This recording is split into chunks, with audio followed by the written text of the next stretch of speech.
and you wonder, what is it that one can do? One thing that can be done is work was done by UNICEF and University of Victoria and many other things around the world, is to try and remember, because as Dr. Lancaster has said, if we are going to make sure it doesn't happen again, we have to make sure, in fact, we reflect a bit deeply, in a non-superficial manner, about how we have responded and how we will respond, or how we're responding right now at different events around the world. We have heard about how the genocide started, and perhaps, as it's been said, and I think it hasn't been said clearly, I think one of the things that was clear from the beginning is that we could have prevented it and we failed to do so.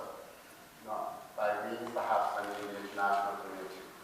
There was a lot of apologies afterwards suggesting that perhaps people didn't know, but there is no question that everybody knew that whether it's the French government or the United States government or the Belgian government or all those governments who had security services or information, they knew what was happening and just didn't stop it. And Romeo Dallaire has also asked the question whether some people are more people than others. And I think that's a question we need to reflect, because sometimes when it's not in our neighborhood, or when it's not in the immediate vicinity, it's far away and we do forget. But in fact, sometimes it's more systemic than that. I remember people were saying, well, how did this happen? And this came out of the blue. But I also remember an interview from a military officer from West Point Academy saying that simply, if it's not in the strategic or economic interest of the United States or Western Europe, then we're not trained to do anything about it. So Rwanda was far away, and one of the people didn't have oil, didn't have other things, so they were expendable. On April 10th, while Romeo Dallaire and Dr. Lancaster were struggling to figure out what to do in the Middle Hills, just 3 days when the genocide started, 2,500 best equipped soldiers on the planet came together to evacuate the points. The Belgian, the French, and the Italian soldiers, they evacuated planefuls of people and they left their They could have stopped that in about a day. They didn't need any other soldiers. They could have given just a mandate to stop that, and they left the people behind there to die. And as we reflect on that today, I guess the question Lancaster was asking was, are we any better off today? Do we reflect better? My friend Ted Benoit, he's helped us to remember this year earlier in the year, but I also do know as a Catholic, and one of my friends stopped being Catholic because they wondered why their church, in the past, one of my regrets is never being asked a pope I admired so much, why it took him a month and a half to say that a genocide was taking place, and it was. And Pope John was marveling at other people, but he didn't say that it was a genocide. One of the games that was being played in 1994 was that you couldn't call it genocide. Because if you look at the news report, you would see nobody in your official capacity in Western Europe or the United States would call it genocide. So I was quite puzzled that the pontiff wouldn't do that as well, almost as if he'd been asked not to do it. Because you see, if they call it genocide, then they have no option but to intervene. And so they basically called it a tribal conflict, and they called it whatever they could, dance around, but didn't do anything about it.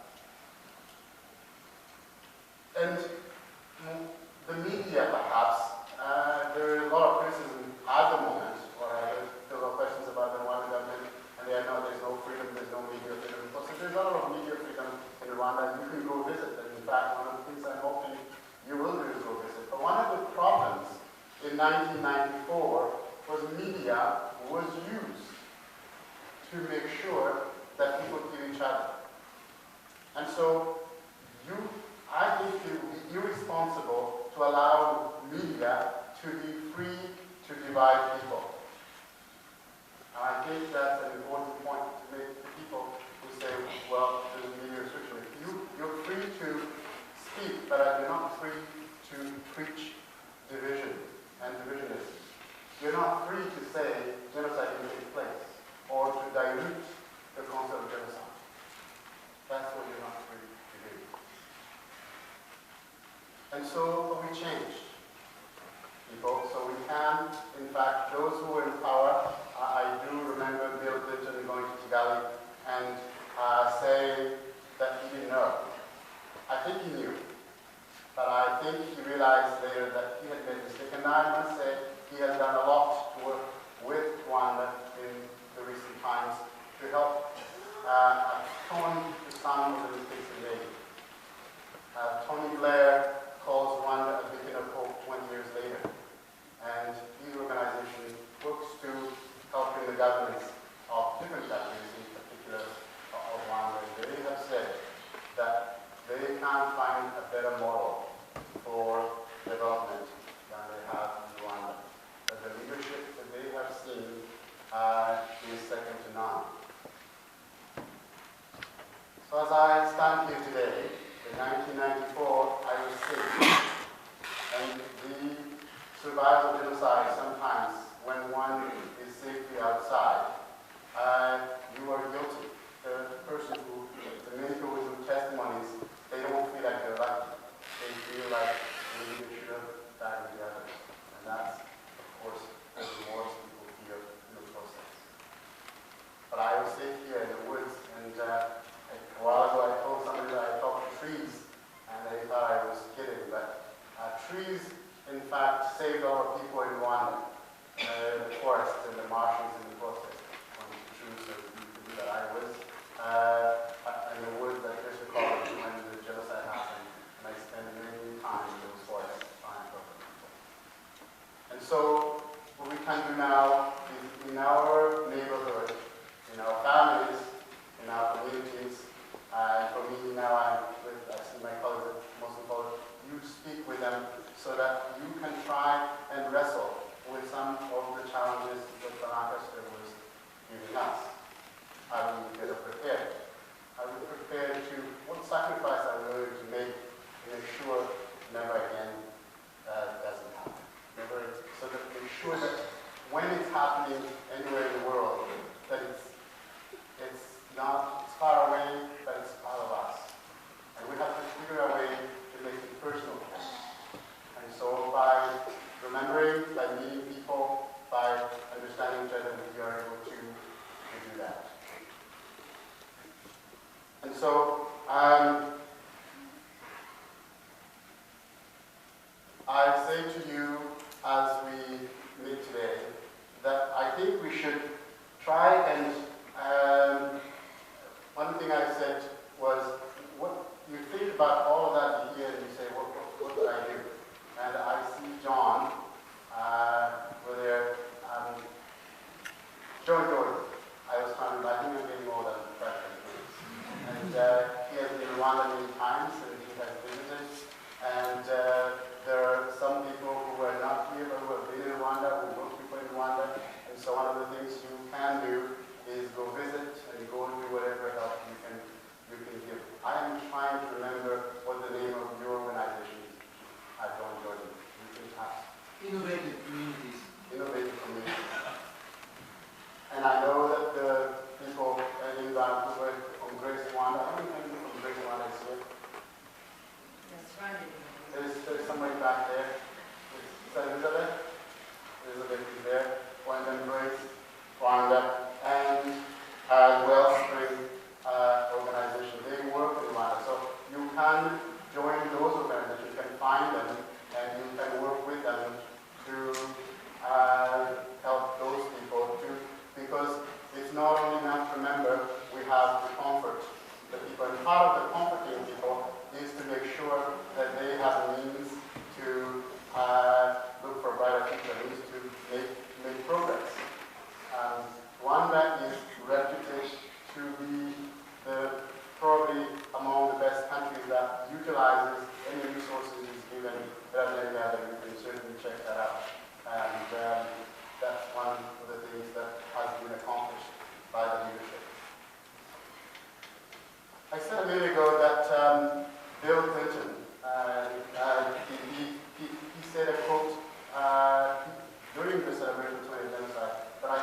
resilience and determination, by your shared humanity, by putting your shared humanity above your grievances and differences, you honor the memory of your fallen country people, and you inspire us all as well. So I think what I want to say is that we are inspired by how much Rwanda has grown. It became, the metaphor of the phoenix is quite well apt in this case, in getting to the process. I think my time is getting short. So, it is imperative that together with reconciliation, and Rwanda has been criticized for the justice system that has in place, which meant that you had 2 million people to put through a justice system, and that was going to take decades, and now it's not going to happen. The Gacaca courts were a homegrown solution that Rwanda tried to do to make sure that there is some form of justice so that you can have reconciliation, because reconciliation cannot happen if there is no justice in a creative process. They go hand in hand, as we have heard in the process. So, France recently, I think, was the first time it tried its first genocide recently. So I think part of the things that the countries can do wherever they are is to make sure nobody is immune to justice.